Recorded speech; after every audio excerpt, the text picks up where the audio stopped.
Hi guys, so today I'm going to do something a little bit different. I am going to pick a card from my deck for you guys, Addiction Recovery with the Law of Attraction. But first things first, I would love to read my story to you and see if it's relatable to any of you guys. This is the reason I created this deck. My story, my struggle with alcohol. Not only alcohol, you guys, like I'm addicted to everything good. Like if it's good, I'm addicted to it. So it's always like a balancing act for me.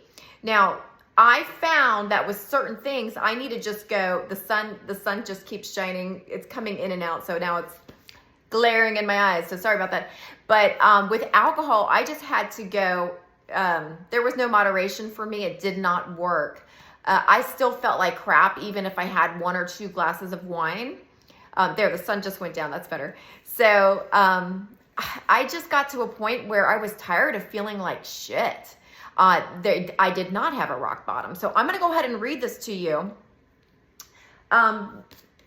It affected my sleep. That's something I really want to say before I read this, because I don't think I go over that in here, but I didn't make the connection that the reason I was waking up at 3 a.m. with my heart racing was because of alcohol.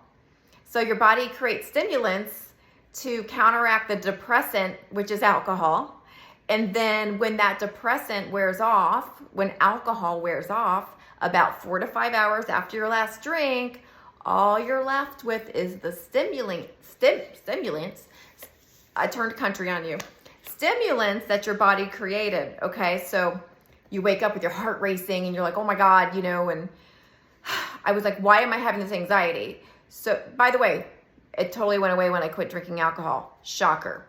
It's not a shocker. It's because that was the cause of it. And when I was learning about alcohol, that's when I learned I had an alcohol addiction. Like first I was just a regular life coach. I wasn't doing addiction recovery.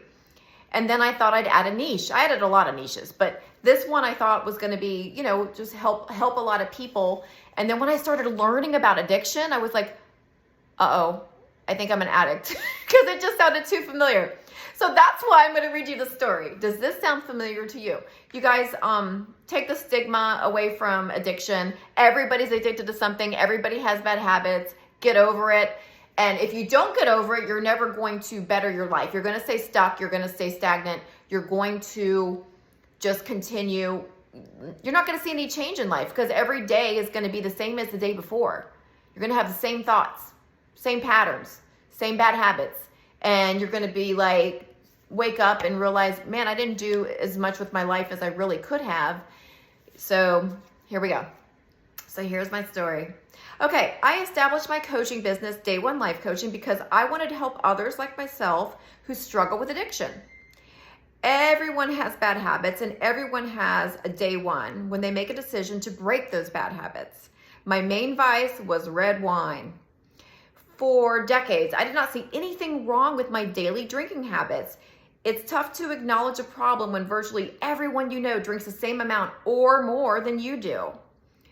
In addition to being considered completely socially acceptable. It's weird. You're the weird one if you don't drink. Poison. Sorry, I said it. It's poison. Ethanol is poison, by the way. That's what alcohol is. In case you didn't know, might want to look that up. So I never had a rock bottom like many people do. For me, it was more of a dark night of the soul situation. This has been described in various ways, but I think the best description from my personal experience is that I came to realization that I was not living a purposeful life, and that alcohol was the main factor separating me from my purpose. This feeling constantly haunted me, and I strongly suspected that I would not be able to create the life I was truly meant to live as long as alcohol was part of it. In essence, I knew it was preventing me from moving on to a better phase in life. I felt stuck, stagnant, and disappointed with life in general. I began digging deeper into law of attraction work, which I was first introduced to back in 2006 via the movie The Secret. Have you guys seen The Secret? I highly recommend it. It's a great introductory movie about the law of attraction, but there's way, way, way, way more to it. But I still highly recommend watching The Secret or even reading the book The Secret. And it's a great introductory basics and it leaves a lot out. It leaves a lot out. But at the same time, if you're like, what the hell is law of attraction? Do yourself a favor and watch The Secret. It is good for that. So I appreciate that movie for the introduction. However, oh, I'm repeating myself. I haven't read my story in a long time. At least I'm consistent. The law of attraction is much more complicated than the movie illustrates. It requires changing your mindset and belief system, addressing the very feelings that alcohol numbs, and being conscious of subconscious feelings. The awareness will help you evolve and heal. It involves daily practice and daily action, which the movie does not fully address. During my own addiction recovery journey, I became a holistic life coach, then an addiction recovery coach, and finally a law of attraction coach. I knew since adding the spiritual element worked for me, it would work for others too. I blended the knowledge that I gained on my road to recovery and created these cards which outlined the techniques that helped keep me addiction and alcohol free. Because that, like I said, that wasn't my only addiction. I had quite a lot of them. These methods are all addressed in my 44 card deck. It is important to replace any addiction with healthy habits and routines. This deck will help you stay focused and committed to the recovery process using universal law of attraction. It is meant to be used as an additional tool to any programs or steps you are already taking.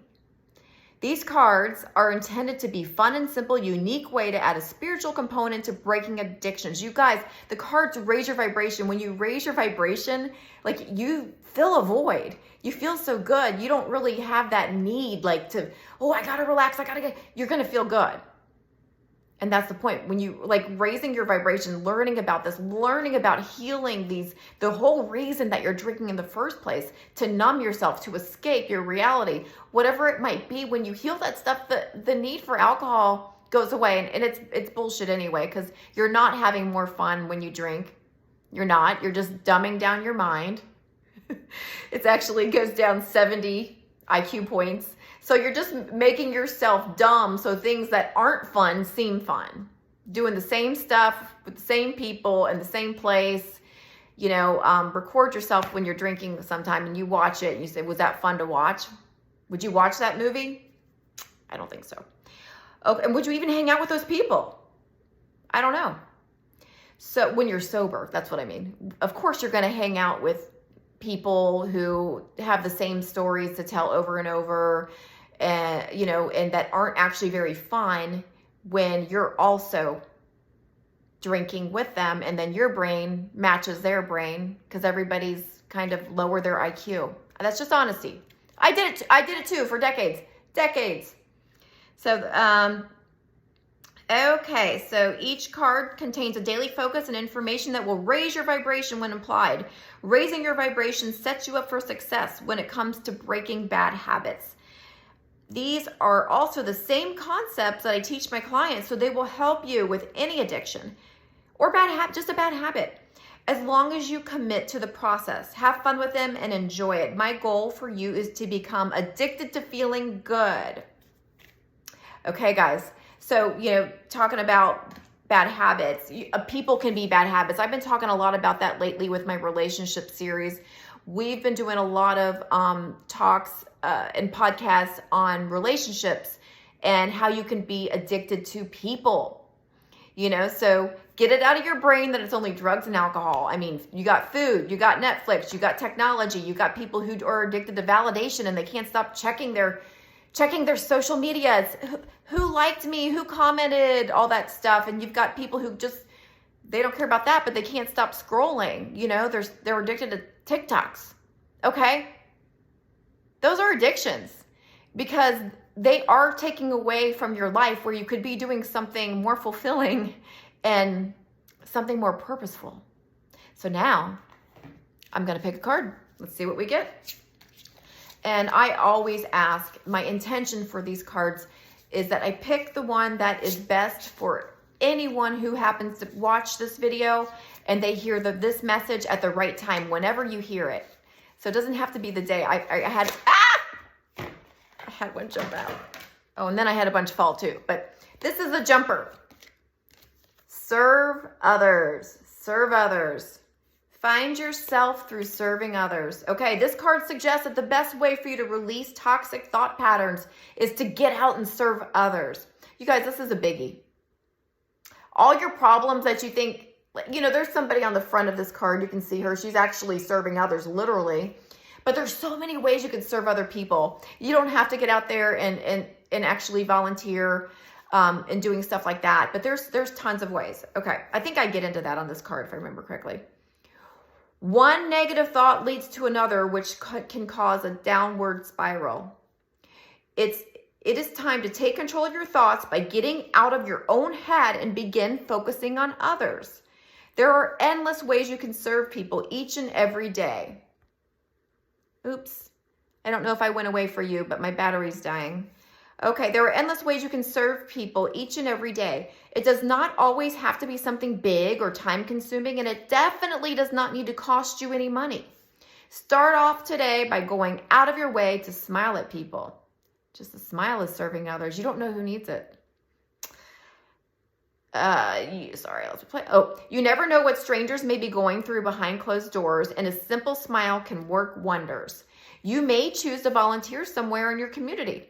There is always a need for helpers, and a quick Google search will guide you in finding ways to volunteer in your area. There are often websites created for the sole purpose of connecting volunteers with organizations that will be a good match for one another. Help organize a charity or nonprofit event. Working directly with people in your community who are less fortunate than you will give you a fresh perspective on your personal issues. Once you're able to appreciate your blessings, it will be much easier to focus on what you have instead of focusing on lack. We're almost done here. Simple ideas you can incorporate today are: give out compliments, encourage someone to follow their dreams, be a good listener. How about that? Just listen to somebody. Become a mentor. Buy the stranger behind you in line at Starbucks coffee. We all know that one, right? Has that ever happened to you? It's never happened to me, but I get a lot of nice things. That one, I just is weird. I've never had that one. Say thank you as much as possible. Practice patience. Donate to a charity anonymously. That's my favorite way to do things. I don't like telling people or announcing all the good stuff I'm doing. It should just make you feel good just to do good stuff. You don't have to announce it. You don't have to post pictures of it. All right. So anonymously, keep your promises. How about that? Just keep a promise. Live in integrity. Or write a compliment on the signed receipt to your server when you tip at a restaurant. Pick one of these ideas or create your own to feel immediate relief. The best way to find yourself is to lose yourself in the service of others. And that is Mahatma Gandhi. That's a quote. That last line was a quote. That wasn't for me. I wish I could take credit for that one. It's a good one. So I hope this helped you guys. I hope you understand more why I created these cards and how they can help you. If that related to you, if you felt like, oh my God, that's me. I felt that way about alcohol or food or a relationship where I just, can't stop, and I know it's not good for me, and I know it's blocking me from living a better life and living my life on purpose. I'm like not living in my purpose until I get rid of A, B, or C, whatever it might be. Or maybe it's multiple things like me. I had multiple things, you guys. And, I'm not ashamed of it. I think it's awesome for people to acknowledge and own their shit and then do something about it. And I hope if you guys have any questions, go ahead and DM me below or DM me or comment below. You know what I'm saying. And I will definitely get back to you as soon as I can. I do get behind on DMs really, really big time lately. So I apologize for that, but I will eventually see it. And I hope you guys have a fantastic day.